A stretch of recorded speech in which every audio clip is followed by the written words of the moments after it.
What happens if you stop paying your council tax? What happens if you stop paying your TV licence? What happens if you stop paying your water bills and your gas and electric? Because I hate to be the one to say this, but the reason that the cost of living is so high and the reason that regular household items and groceries continue to increase is because we don't know how to stop purchasing things. We don't know how to say no. We don't have self-control. What else can you get away with not paying? I didn't realise how many people actually don't pay the TV licence. At what point are we going to stop being shafted by every single company out there wanting more money from us? Because I've just had enough now, honestly. Across the UK, more people aren't just cutting back, they've stopped spending altogether unless it's absolutely necessary. From skipping eating out to saying no to social plans, people are finding every way to stretch every penny. Let's see how people are adjusting to a lifestyle built around spending less or nothing at all. He decided to do no spend days at work. So essentially on my no spend days, I don't spend money on anything except for travel. So he's been going into work. I got fruits and coffee, which is complimentary at work. And then this is my lunch that I brought from home. So it's tuna pasta salad and also fruits. This is also a chai sachet that I brought from home. It kept me going throughout the day. And then I went for lunch with my team. It was paid for by the company. Here's my outfit of the day. And yeah, that was my day of no spending except for travel. She believes part of the cost of living crisis comes down to a lack of self-control, and she's challenging herself with a full no-spend year. Do you think personal spending habits are part of the problem, or is that just shifting the blame? I hate to be the one to say this, but the reason that the cost of living is so high and the reason that regular household items and groceries continue to increase is because we don't know how to stop purchasing things. We don't know how to say no. We don't have self-control. Like, if I think about history and why in the history books people actually got like a little bit of change, it's because they had some sort of resistance, some sort of self-control. We literally buy. Amazon, TikTok, freaking Target, Fashion Nova, Shein, whatever the case may be. All of these stores always gets orders just coming in and out. At what point do we say no? At what point do we fight back? Because the reality of it is the government is looking at us like, okay, they're never going to stop. So why would we decrease the price on anything? Y'all need to just make some more money and fend for yourselves. But no, everybody has to have the latest everything. I don't know. But coming into the new year, January 2025, I will not be purchasing anything that is not necessary. And I say this and I'm holding myself to it because I am tired of eating my money. I am tired of wearing my money. It needs to go somewhere else. Who's with me? It's now time to talk about my experience with this No Spend January, the before versus after. I was full of confidence, strutting around like, this is it. I'm about to save so much money. I had my coffee machine, my meal plans, and a fridge stocked full of ingredients. I was basically a Michelin star chef in the making, budget edition, of course. My mindset strong. I was like, who needs takeaways when I can whip up homemade meals that look like something out of a cooking show? Hi, if you're new here, I'm Natasha, and I talk about finances and family life in today's day 27 of the No Spend month. And let's not forget the coffee. My machine was my best mate. Freshly made coffees every morning, yes please. January 1st me was all smug, sipping coffee at home and feeling like I'd cracked the code to financial freedom. But then we hit week 3 and let me tell you, the vibes were different. Suddenly I'm googling how to make fun free, because even my coffee machine couldn't distract me from the fact that I'd burnt a hole in my own walking pad. Over 10,000 steps were done every day. Still, the meals kept me going. I was actually proud of my creations. I mean, there were a few moments where I stared at a random can of beans like, what am I supposed to do with this? But overall, my kitchen stayed thriving. If nothing else, I ate well. And then, of course, the after. All the home-cooked meals, the avoided takeaways, and the endless coffee machine loyalty has paid off. But I am going to be honest, No Spend January isn't easy, but it is worth it. You start off feeling invincible, hit a point where you're questioning your life choices. Now I'm off to make another coffee because I earned it. This lady had enough. Between supermarket prices that feel like daylight robbery and energy bills that keep climbing, she's done handing over her hard-earned cash. Honestly, who can blame her? At what point are we going to stop being shafted by every single company out there wanting more money from us? Because I've just had enough now, honestly. It's just taking the absolute fucking piss. Supermarkets are extorting money out of us left, right and centre. The energy price cap has gone up again. I mean, we knew that was coming, but it doesn't make it any easier. Just everything. Everybody wants more. And when are we all going to collectively say, we're not paying more? We can't pay more. We don't have any more. There's no more to give. I mean, genuinely, how much more can people take? It's just like the Hunger Games at the moment, trying to get through another day, surviving in the UK. I stopped shopping at Morrison's and I have quite a few reasons as to why. Number one is that every single time I visit the store, the staff are so rude, it's absolutely unbelievable. I worked in customer service for so many years and I never ever managed to be this rude. If you don't like working with customers, then don't have a job working with customers. It's as simple as that. Moving on swiftly, the pasta bar or the salad bar, whatever you want to call it, is absolutely rank. This was a year ago or so now. This was definitely the last time I got a salad from there. You would never catch me having it from there again. Like, if anybody actually enjoys it, I don't know what to tell you. What's up with your taste buds? Because it all tastes the same and it's gross. Not to mention the absolute state that it's in. I mean, does it take a minute just to wipe it down? It also just screams unhygienic. I don't know if that's just me. Also, the last time that I visited, it was no longer part of the meal deal, so don't know if they've brought that back or not. The next thing I want to talk about, that lady there who was really rude to me by the sausage rolls, is the prices. Morrison's is so expensive. In comparison to other supermarkets such as Tesco and Sainsbury's, their markup is unbelievable. And overall, it's why I feel the same about Morrison's as I do about Aldi and Lidl. I really don't understand how these supermarkets survive. As I was walking out the store, I remember that it was an absolute state out the front. Oh, here we are. And overall, you won't catch me shopping there anytime soon. An NHS working mum shares the 5 things she's had to cut just to keep up with rising costs. It's a real eye-opener, and honestly, it shows how even key workers are being squeezed hard. This is what I don't spend my money on anymore, and I'm still surviving.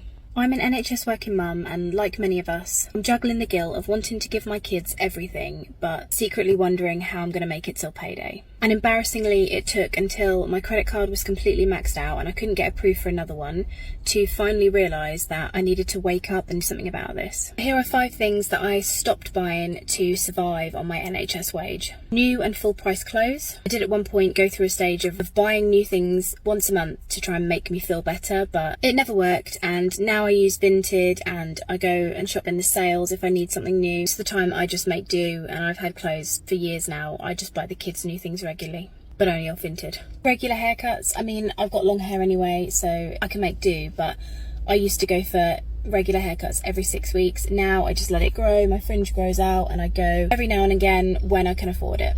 It's not ideal, but it saves me money. New home decor for the house, and seasonal items. I used to love going out and shopping for bits for the house, but I just can't afford it, and it all adds up really quickly. You walk around even somewhere like B&M, and before you know it, you get to the till and you've spent 100 quid. Nights out, I used to go on nights out with my friends. It's immensely expensive when you pay for drinks and taxis, and most places now charge for you to get in.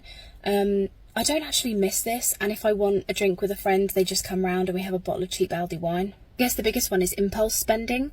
I used to spend here and there, a coffee here, an extra item from Aldi, the odd cheeky takeaway, but actually those sneaky spends were draining my bank account, and I never realised until I totted it all up exactly how much I was spending. I do have some things for my kids that are completely non-negotiable, like gymnastics and dance for Mia and kickboxing for Mason though, because don't let my kids go without. Everything else, if it's non-essential, then it's gone. As a very frugal person, there are certain things that I just never spend money on. Fast food is something that I think is just such a waste of money. It's so overpriced, it doesn't even taste good these days, and we can make better burgers at home. We can make much better food at home for much cheaper. Bottled water is something that I think is an absolute scam, because you can get water out of the tap. Just fill up a bottle at home out of the tap and take it with you wherever you go. You could also take an empty bottle into any coffee shop, cafe, restaurant, bar, anywhere that sells food, you can take in a bottle and ask them to fill it with tap water, and it is completely free. TV license. Guys, I don't pay for a TV license. I've never paid for a TV license because I do not watch live TV. You only need a TV license if you watch live TV or if you watch BBC iPlayer. Fast fashion is something that I do not purchase anymore. Yes, I purchased it in the past. Yes, I still own pieces of fast fashion, but I haven't actually bought any for a really long time. This guy is ditching fun in his 20s to stack cash for his 30s. Some call it discipline, others say it's no way to live. Here are 5 things I'm sacrificing in my 20s to build wealth in my 30s. Number 1, you best believe I am not buying a brand new car, because as soon as you drive that thing out of the garage, it depreciates. After the first year, it'll lose around 20% in depreciation, and every year after that, for the next 4 years, it'll lose around 10% in depreciation. So I don't want to put my finances under that amount of stress and use such a large percentage of my take-home pay on just a brand new car. Now, if you're a massive car person, this might be completely justifiable. You might want to spend that amount of your salary on your car, but for me, it's not that important, and for a lot of others who buy brand new cars, it's not that important either. They're just trying to impress people who don't even look at them anyway. Number 2, I don't really spend that much money on clothes every year because, first of all, I have enough already, and probably the majority of you already have enough clothes. It's just the new sensation and dopamine effect that you get when you buy a new set of clothes or a new pair of trainers. But oftentimes that dopamine runs out very, very quickly, and you don't even realise you've bought that new top in about 6 months and it's at the bottom of your drawer and you're not even wearing it anymore. Third thing I don't buy, and it doesn't really count as an actual thing, but I don't use buy now, pay later schemes for anything that I buy, because although it might seem like you can afford it, you know, you can see that number and you know you have that number in your bank account, but if you keep adding these up and keep adding Klarnas and adding ClearPays into your bank, over time you're going to have a subscription to a kebab, like some clothes that you don't even wear anymore. These are the type of things that can eat up your monthly income without you really knowing, and it's going to be a very unexpected bill every single month of all these accumulated purchases. So I try to avoid buy now, pay later schemes at all costs. Number 4, I don't pay for a coffee out every single day. I get one a week. And although this is £20 a month, this is not a lot. Like, if you're spending money on coffee every day, then that is going to add up. Especially if you're on a lower salary, that is going to add up over the month. And I know I actually made a video joking about this the other day, about spending £20 a month on coffee. People took it the wrong way and saying that I wouldn't tell people to spend money on coffee every single day. Obviously, don't spend money on coffee every single day. Like, it's just not a good financial decision, especially on a lower salary. Like, once you've, you know, started making a lot more money, it's, you know, you can put that into your budget. But as a person on a lower or medium salary, there's just no point in spending money on coffee every single day of the week. And lastly, number 5, similar to the last one, I won't be spending money on lunch every single day, like going out to Tesco for a meal deal or something like that, because once again, over the month, that can really add up. And even sometimes you can go for a more luxury lunch. Maybe you'll go somewhere else that might cost you like £15 to £20 each lunch. And if you're doing that 7 days a week, that is really going to eat into your monthly budget. And I know it's such a personal finance guru thing to say, but if you can just pre-cook your meals for the week, it's going to save you so much money.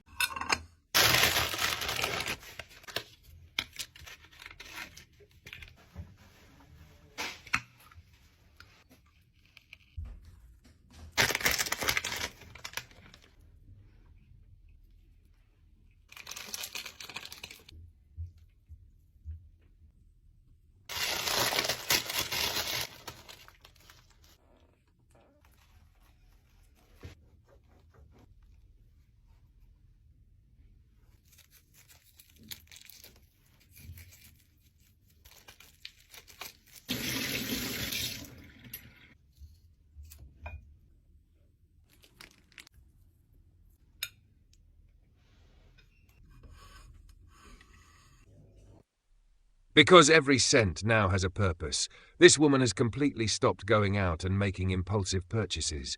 She's on a debt-free journey, and she's not alone. More and more people are tightening their budgets and cutting back wherever they can just to stay afloat. Things that I've stopped spending money on as part of my debt-free journey, part 2. I've stopped spending money on eating out. So I don't just mean going out for meals. The thing that I am frugal, shall we say, I'm not going to say I'm tight, I can be. The thing that I'm most frugal about is eating out on like days out, like sort of like impulse purchases of food and drinks. It makes me crazy, particularly when we're on a day out with the kids. We're a family of 5. If we go out for, even if we just buy sandwiches and drinks, you know, it's 30 quid. Now, we always take a packed lunch, and the thing that I hate spending money on the most on a day out is drinks. So we always take bottles of juice, cans of pop with us. It costs a fraction of the price in the shops, and yet, call me tight if you want, I'm not bothered. I'm mindful that I also have a life to live. I'm not going to stop eating out completely. I'm not going to stop buying a drink or a sandwich or whatever it is completely. It's about being more mindful and cutting back where it's possible. Today was going to be the hardest day for my no-spend month. I'm going back to work after the Christmas period. Not spending anything when you work in London is near impossible. Normally I'd buy myself a little well-done treat for going into the office, specifically prep brownie. I was good and I brought in my leftover tuna pasta that I made yesterday. They did not hold up, it needed to be fresh. Any suggestions? Would you guys bring in the office for lunch? After my lunch I went for a free walk. I was really anxious coming back after the Christmas period, but I actually had a really nice day. After I came up from work it was pissing it down with rain. I got drenched. At this point I would have given myself a poor me treat, but I didn't. I completed the day without spending anything. This lady is asking the big question. What actually happens if you stop paying council tax? With movements like Don't Pay UK getting louder, do you think this is a bold stand or a risky move? Let us know where you stand. What happens if you stop paying your council tax? What happens if you stop paying your TV licence? What happens if you stop paying your water bills and your gas and electric? Because I've been following a girl on TikTok who has recently made the decision to stop paying all of these. And I've gone in the comments and I'm amazed by how many people have just stopped paying their TV licences, have stopped paying their council tax, have stopped paying their gas and electric, and they have not been cut off. Same with water, because apparently there's a law in place where they can't cut your water off. But if everybody in the country did that, right, and took a stand and just said, no, we're not paying our bills anymore, think how much more money we'd have as a nation, like as well as people, we'd have more money. But like, we would take the power back off the government, wouldn't we? And I'm just wondering, like, you don't have to answer this, guys, because it's a personal question, but how much does everybody pay for council tax? Because I'm really intrigued to know how much everybody's paying for their council tax, because I think some of the prices I've seen are absolutely shocking. Like, I pay about I think mine's gone up to £111 a month now, but last year it was 170 because I was paying arrears off. Now this year obviously I'm not in arrears, I'm in credit, so it's a bit less. But I mean, that's for a 3-bedroom house in Wales. But obviously we've got places like London and stuff like that where it's extortionate. So yeah, if any of you, I'm just interested if any of you stop paying those utility bills, and if you have, what has happened to you? Have you been summoned to court? And I just think it would be interesting to see. So feel free to get hit in the comments. Do not spend your universal credits on Christmas presents for your kids, okay? It's meant to just be for essentials. Today, I went on the Gov site and I actually checked what you are allowed. What are you allowed to spend your universal credits on? And do you know what? It's shocking. You're only allowed to spend it on food, on bills. You're not allowed to use it for anything else. You're not allowed to use it for Christmas presents. If you need help for house, you're not even allowed to use it on cleaning supplies. You're not allowed to use it on anything that isn't essential. Okay, because you're not meant to have a good life on universal credits. How dare you buy your kids presents or anything they want? If they go in shop and they want chocolate, say fuck off. You're not having chocolate, alright? Because Liv said you're not allowed. Okay, in all seriousness, you can spend your universal credits on whatever you want. You can, like, not pay your rent and go on holiday. If that's what you want to do, live your best life. Like, I don't fucking know. But yeah, you can spend your universal credits on whatever you want. And begrudging parents from spending the universal credits on Christmas presents is absolutely insane. It's absolutely insane, to be honest. It's their money, and you can spend it on all. You can spend it on whatever you want. So live your best life and spend your universal credit on whatever the fuck you want. Anyways, bye. This guy is surprised to learn just how many people have stopped paying the TV licence altogether. With the Don't Pay UK movement growing, it makes you wonder, are people fed up or just finding new ways to push back? But I'm interested now. I want to carry on digging down the rabbit hole. What else can you get away with not paying? So I put a video on yesterday about TV licence, and I'm shocked. I didn't realise how many people actually don't pay the TV licence. If me and my wife do cancel this TV licence, I don't feel alone. I feel like there's a lot of people that don't pay the TV licence. So it's great to see all the comments underneath. Me and my wife both work full time. We constantly work. And at the end of the month, we'd love to save some more money. So what else can we do to try